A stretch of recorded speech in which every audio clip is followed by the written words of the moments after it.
Universidad del Cauca Televisión. Universidad del Cauca presenta su punto de encuentro con la problemática regional. Un espacio de diálogo y reflexión.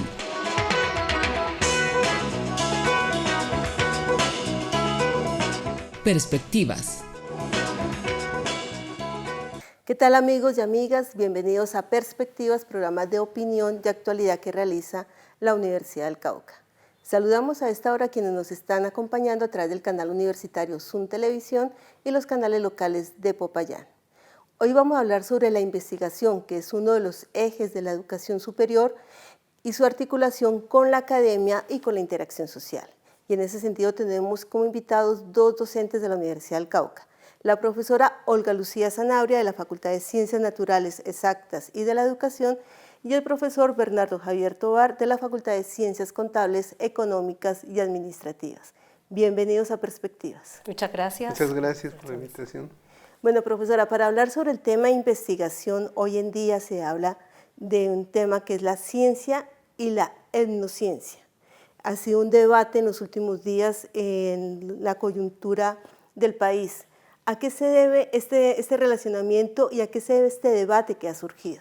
Este tema no es nuevo, o sea, el abordaje sobre ciencia y etnociencia es un tema de hace mucho tiempo que incluso podemos considerar ya superado, porque las etnociencias, que son los estudios que abordan todos los pensamientos, digamos las metodologías y las cosmovisiones de los diferentes pueblos que a través de las culturas pues perciben, sienten y construyen su mundo y las formas de poderlo entender e interpretar. Especialmente la antropología ha aportado muchísimo a este campo, y pudiéramos decir que más o menos a principios del siglo pasado nosotros ya pudimos abordar este tema de las etnociencias en las metodologías, en las etnografías, e incluirlo como parte de los estudios de la naturaleza. En los diferentes congresos que hay de antropología, de ciencias biológicas, de botánica especialmente, nosotros abordamos la etnobotánica, la etnobiología, la etnozoología como parte de los estudios de los distintos organismos, por ejemplo, o componentes de la naturaleza desde las distintas percepciones, usos y manejos y conocimientos de los distintos pueblos. Pero ahora, a partir de la estructuración de este nuevo Ministerio de Ciencia, Tecnología e Innovación, entonces… Recién creado en el país. Sí, se creó en diciembre. Era Colciencias y pasó a ser Ministerio de Ciencia, Tecnología e Innovación. Déjeme decirle que absolutamente necesario este ministerio, sea para Colombia, y es para nosotros muy agradable y muy importante que este ministerio se dé, y que a partir de la estructuración del mismo ministerio, pues varias aseveraciones que se han hecho entre qué tan científico y qué tan digamos, ancestral, qué tanta metodología a nivel técnico y de innovación puede considerarse ser ciencia o no ciencia. Entonces eso creó un debate entre los distintos asociaciones y academias de ciencias, especialmente que hay en el país, y es muy importante poderlo abordar, y para ello pues muchas gracias por la invitación. Profesor Bernardo Tovar, ¿qué relación hay entre la etnociencia y la ciencia? Sí, como decía la profesora Olga Lucía, actualmente estamos en un escenario contemporáneo muy diferente al escenario del siglo XIX o siglo XVIII, del siglo XVII, donde se configuraron las ciencias sociales. Eso se llamaba como las dos culturas, ¿no? Las ciencias naturales, las ciencias sociales y las artes. Sí. Entonces se configuró lo que nosotros denominamos el saber disciplinar. Entonces se formaban disciplinas particulares, dos grandes conjuntos de ciencias, dos cuerpos de ciencias, las ciencias naturales y las ciencias sociales, y a su interior un conjunto de disciplinas como física, química, biología, matemáticas, por el otro lado la antropología, la sociología, la historia. Podemos hablar, por ejemplo, de unas ciencias exactas donde se manejaban fórmulas, donde los procesos eran más metódicos, a unas ciencias humanas donde está más el pensamiento, la interacción, la parte humana. Claro, entonces esa división ontológica separó naturaleza de sociedad. Por un lado, unas ciencias dedicadas al estudio de la llamada naturaleza y por el otro, unas ciencias al estudio de la sociedad. Eso, en términos epistemológicos, creó una división en tanto metodología, en construcciones epistemológicas, lenguajes, e incluso pues incidió en la estructuración de la universidad moderna occidental, en la que nos situamos. Entonces hay departamentos, hay facultades, y en ese momento cada disciplina se constituía de la siguiente manera. Cada disciplina debía ser un campo, digamos, de estudio, debía tener un objeto de estudio, debía tener un método y un lenguaje. Eso lo hace una disciplina. Entonces la apuesta fue eso, y fue una separación. ¿Qué pasa en el escenario contemporáneo? Ese seminario se viene reconfigurando, rediseñando, y estamos hablando hoy de inter y de transdisciplinaridad. Claro, ya empezamos a hablar de ese término de interdisciplinariedad, transdisciplinariedad y multidisciplinariedad.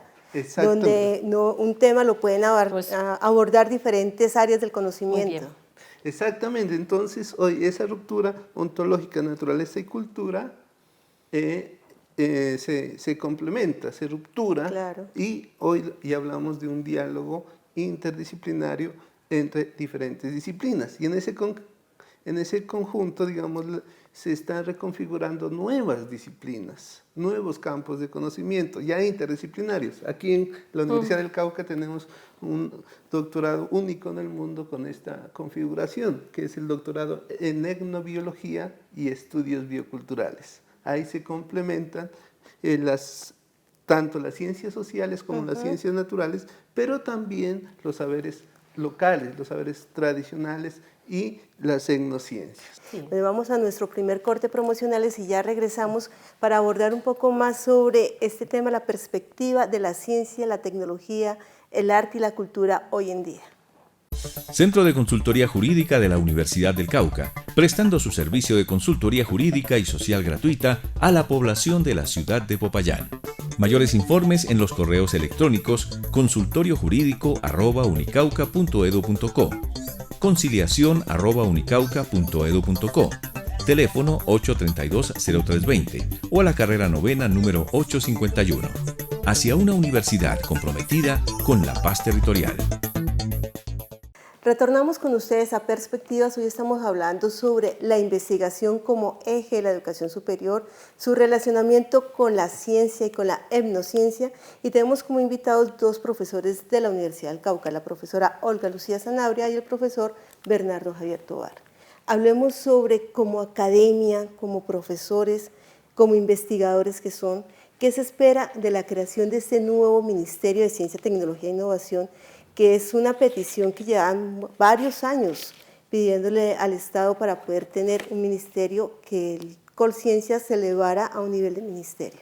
Sí, muchísimas gracias por la pregunta. Especialmente nosotros tenemos muchísimas expectativas con el ministerio, muy necesario, muy importante, pero nosotros lo que queremos es fortalecer dos cosas, esperamos fortalecer dos cosas. Uno, pues el desarrollo del país realmente, pues a partir de los conocimientos que se generen, de nuestros recursos en general y en el campo, pues del desarrollo pues, de los recursos naturales. Colombia es un país mega biodiverso y multicultural, con una gran representación de distintas comunidades indígenas, campesinas y afrodescendientes. Esa es una de las mayores fortalezas, y toda la riqueza que hay alrededor, pues que es biótica y digamos que abiótica.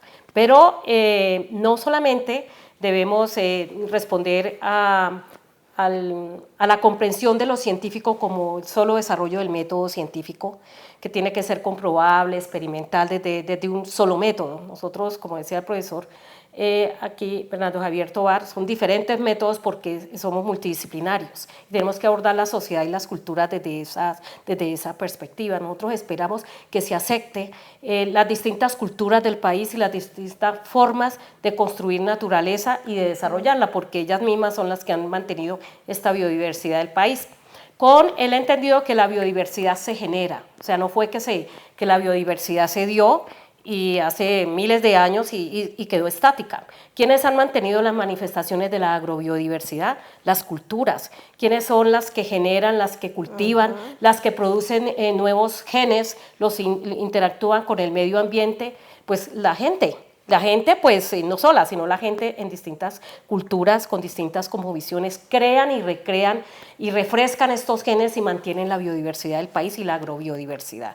Eso es uno, pero también que se reconozca esa cultura, no solamente los métodos para desarrollar plantas potenciales o animales o recursos, sino la gente. En antropología, y el profesor lo puede explicar mejor, esto se conoce como giro ontológico.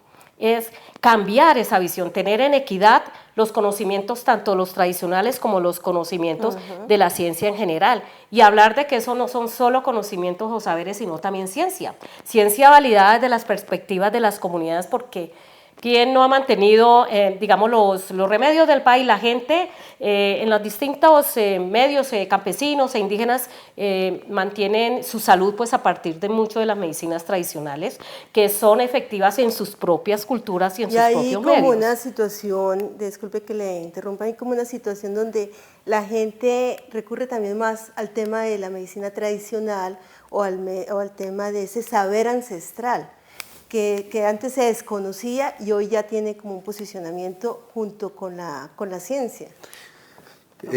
Sí, yo creo que pues lo que hemos visto, yo creo que en la Universidad del Cauca, el departamento del Cauca, el sur de Colombia, somos herederas de la tradición moderna occidental, de una tradición de ciencia de más de 2000 años.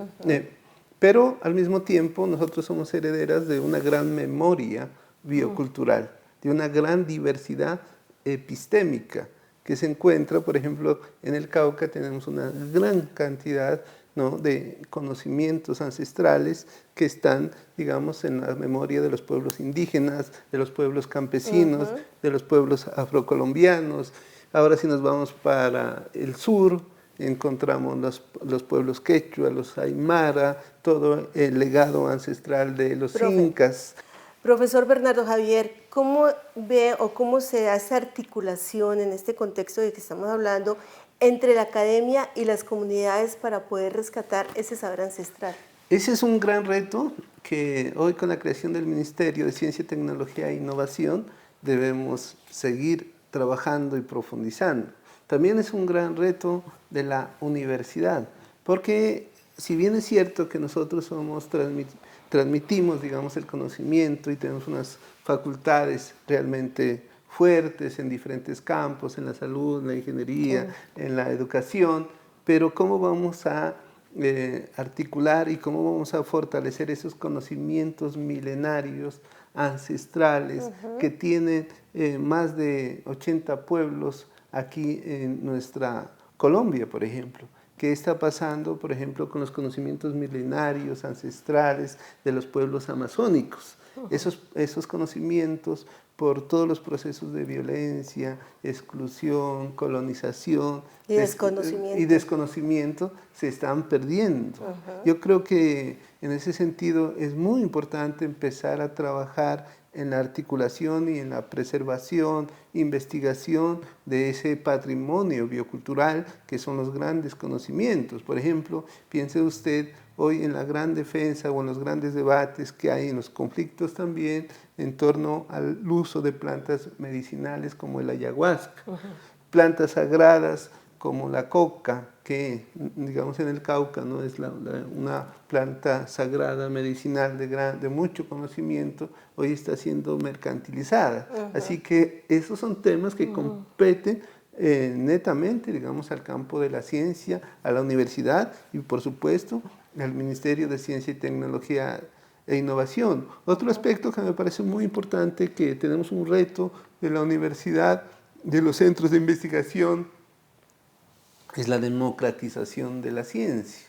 ¿Cómo así? ¿Qué es la democratización de la la ciencia? democratización de la ciencia es como nuestras comunidades campesinas, nuestras comunidades indígenas, nuestros jóvenes, nuestros niños se apropian del conocimiento que hemos desarrollado, lo que estamos llamando la apropiación social del conocimiento, porque muchos de nuestros conocimientos no se publica en papers, en libros, pero ese conocimiento no llega a las comunidades, digamos, no llega al pueblo, a los hogares, a las madres de familia. Y lo que, por ejemplo, las comunidades pueden ver de la academia es algo muy superior a ellos, donde está el doctor y yo no puedo llegar allá y penetrar ese mundo, el mundo de la academia. Precisamente, profesora Olga Lucía Sanabria, ¿cómo desarrollar ciencia hoy en día? Bueno, uno de los retos, como dice aquí el profesor, unos retos para el ministerio y para todos nosotros, incluso y para los universitarios, desde el doctorado en la endobiología y todos los universitarios, y que es uno de los objetivos del doctorado en endobiología, justamente entrar en este diálogo entre la academia y los conocimientos y las otras ciencias que hay validadas. Y nosotros tenemos muchísimas plantas, por ejemplo, medicinales. Tenemos una gran biodiversidad de plantas y entre ellas muchas plantas medicinales que están reconocidas por muchos sabedores y por la gente en general. ¿Por qué no tomar como el caso, por ejemplo, de Yu Tu? Yu Tu es premio Nobel a los 84 años, una científica académica bioquímica china. En 2015 tuvo el premio Nobel de Medicina y pues a raíz de una situación que se dio después de la guerra del Vietnam, eso fue secreto de Estado, Ho Chi Minh y todos ellos se pusieron de acuerdo, algo así como una política de Estado, vamos a descubrir qué hacer contra la malaria. Todos los soldados estaban muriendo de malaria, ya entró en resistencia el producto que tenían, y ella a través de un conocimiento milenario de una planta, de una asterácea, que genera un producto, sintetiza un producto que se llama artemisinina, y artemisinina salva muchísimas vidas. ¿Y cómo lo hicieron? Fueron a la escuela tradicional china de las plantas medicinales, ella trabaja como bioquímica ahí. Estamos hablando de varios años. Claro, eso fue entre 1975 y 1985.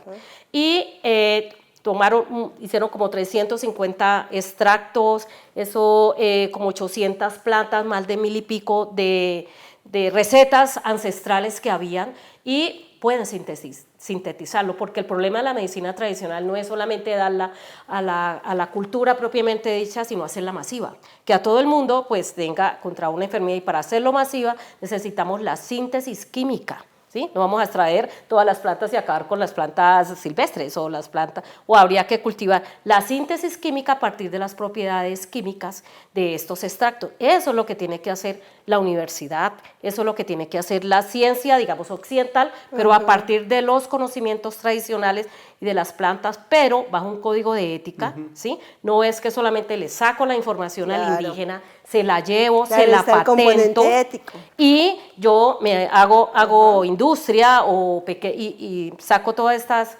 pues hay una serie de comercialización de microempresas, incluso sin pedirle los permisos a las comunidades ni a los sabedores. Entonces, eso hay que hacer un trabajo en conjunto, un diálogo, y poder sacar adelante este país, porque hay una riqueza impresionante de plantas medicinales, de biodiversidad, y nosotros estamos importando todos esos productos y no hemos hecho investigación. ¿Por qué no hemos hecho investigación de base? Porque pues el país no nos ha dado los recursos suficientes. Entonces estamos pidiendo que este ministerio tenga recursos, ¿sí? Que tenga recursos más allá del propio de lo que era Colciencias, y que nos dé recursos para investigar el país, que hagan que no necesitemos más guerra de las que ya hemos tenido, como pasó en el Vietnam, para que digan, bueno, a ver, los científicos busquen pues con todos los científicos, los milenarios y los actuales, y a ver, pues saquen un extracto que sea masivo y que salve vidas como lo hizo la autora Yu Tu. Bueno, profesores, vamos a nuestro segundo corte promocionales y vamos a hablar sobre esos retos también que hay desde la academia y que se deben trabajar de manera articulada con el nuevo Ministerio de Ciencia, Tecnología e Innovación. Centro de Consultoría Jurídica de la Universidad del Cauca, prestando su servicio de consultoría jurídica y social gratuita a la población de la ciudad de Popayán. Mayores informes en los correos electrónicos consultoriojurídico@unicauca.edu.co, conciliación@unicauca.edu.co, teléfono 832-0320 o a la carrera novena número 851. Hacia una universidad comprometida con la paz territorial. Nuevamente con ustedes en Perspectivas. Hoy estoy con dos profesores de la Universidad del Cauca, la profesora Olga Lucía Sanabria y el profesor Bernardo Javier Tovar. Con ellos venimos dialogando sobre todos estos retos de la ciencia, la investigación y más a raíz de la creación del nuevo Ministerio de Ciencia, Tecnología e Innovación. Profesora Olga Lucía, hemos hablado sobre ese saber ancestral en las plantas medicinales, pero también hablemos sobre el tema del cambio climático, que es un tema que le preocupa a todo el mundo.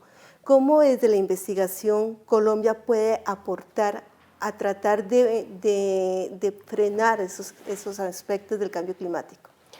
Gracias. Uno de los aspectos es poder reconocer, conocer y validar las prácticas, volvemos a las prácticas tradicionales que están haciendo los campesinos ante el cambio climático, que están haciendo las comunidades indígenas ahí en su parcela, ahí en su chagra, cómo hace cuando no llueve, cuando le cae la helada, cuando ya no están las semillas nativas, cuando los médicos tradicionales están muriendo, cuando no hay un reemplazo generacional, cuando a los niños ya no les interesa sino lo del celular y pierden su cultura. O sea, nosotros necesitamos que eso se visibilice, ¿sí? Primero es el famoso giro ontológico, o sea, poner a la par todos los conocimientos, ¿sí? No es que como es indígena, entonces, bueno, vale lo científico, comillas, o sea, porque lo que tenemos en el laboratorio, porque muchos de esos conocimientos los tenemos en un laboratorio, que es el laboratorio de afuera, que es el laboratorio que está en el campo. La gente sabe qué está pasando con los ciclos. Nosotros hemos investigado calendarios climáticos, calendarios agrícolas, y que a su vez son cósmicos y cosmológicos, y eso está cambiando.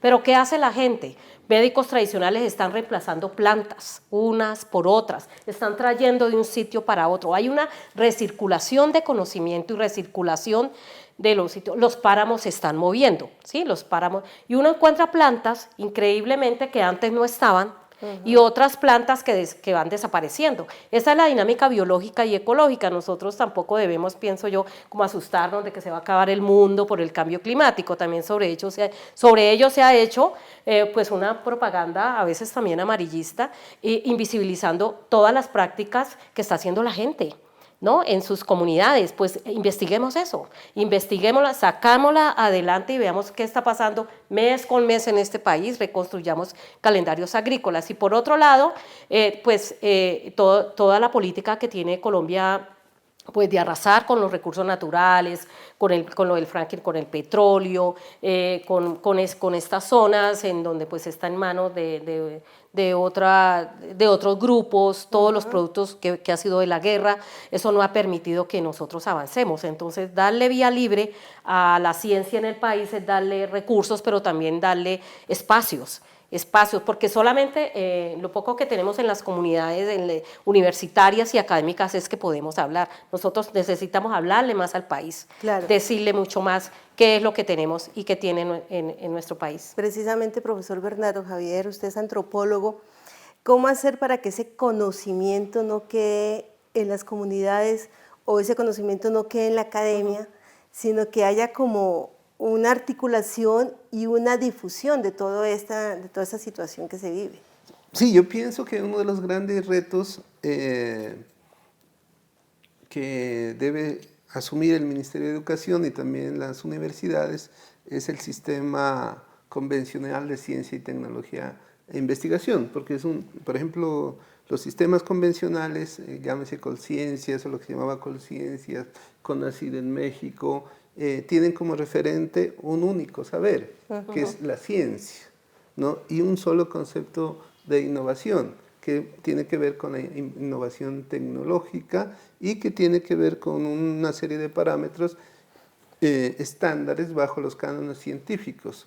Por ejemplo, las patentes, las publicaciones en revistas indexadas. Claro. Pero hoy hay otros sistemas, y precisamente aquí en la Universidad del Cauca somos pioneros en Colombia, porque creamos un primer centro de investigaciones en innovación social, ¿no? Que es el centro de Cicaficultura. Cicaficultura, por ejemplo, está trabajando con observatorios campesinos. Nosotros ya no hablamos de apropiación social del conocimiento, como lo hablaba CONACYT, sino hablamos de apropiación social de los conocimientos. Y hemos entrado en un diálogo profundo con todas las comunidades indígenas campesinas. Y, por ejemplo, sobre el cambio climático, el tema del agua, por ejemplo. Hay muchos conocimientos profundos, milenarios, las comunidades indígenas Misak, las comunidades Nasa, los Yanaconas, son guardianes del agua y nosotros tenemos ahí con los conocimientos ancestrales un gran conocimiento de ese cuidado, de ese conocimiento del agua, que choca a veces con el modelo económico, porque detrás de eso también hay que tener en cuenta que hay unos intereses. Claro. O sea, no podemos hoy en la sociedad llamada del conocimiento contraponer conocimiento, creer que el conocimiento es objetivo, que el conocimiento no es... claro. no hay, detrás de todo conocimiento, detrás de todo conocimiento, hoy en esta sociedad globalizada hay un conocimiento interesado. Por ejemplo, Monsanto, las grandes transnacionales tienen una cantidad de científicos y abogados detrás de eso. ¿Qué intentan eso? Pues apropiarse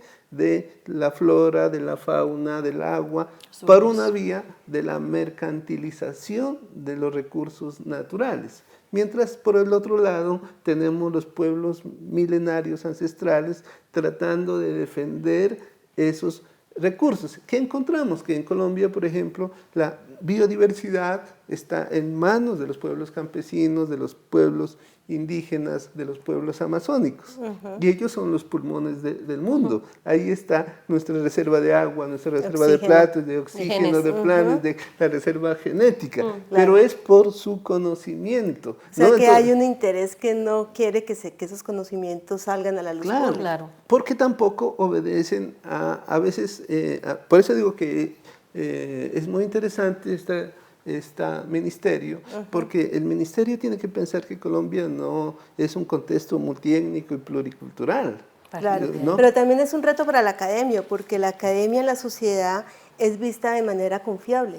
Entonces hay que continuar con ese tema de poder acercarse más a la sociedad y poder difundir más ese conocimiento. Yo pienso que ahí hay algo bien interesante y es la confiabilidad que tiene la academia y que tiene la ciencia en general. Y eso es lo que ha estado abordando, creo, la Academia de Ciencias Físicas Exactas y Naturales. Bueno, ¿qué tan científico es o no es? Nosotros tenemos como universidades y más como universidades públicas, pues como ese deber, esa misión de poder decirles tan científico este conocimiento, no separado, sino aunado a todos los métodos que nosotros tenemos de investigación social, biológica, genética, de biodiversidad.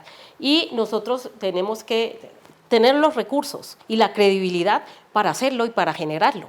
Y para poderle decir al país, esta es la riqueza que tenemos en gente, en pensamiento y en recursos, pues entonces tengamos estas líneas de trabajo que no son tan bien fácil de lograr, por ejemplo, estas líneas de diversidad o de variedades genéticas, eso es todo pues un trabajo que tiene unos pasos de casi 20 años para poder llegar a generar pues diferentes líneas o medicamentos propios, etcétera. Entonces eso es lo que nosotros no estamos diciendo no al método científico, no al solamente el tradicional o el tradicional solamente. Claro. Y otra cosa que quería decir, las comunidades están incrédulas. Los grandes sabedores, hay un comunicado ahora de los sabedores curacas, creo que Inga y Capsá, diciendo sobre todo el tema del yagé, sobre todo los falsos profetas sobre el yagé, diciendo el yagé no es una planta psicodélica ni alucinógena, es una planta sagrada.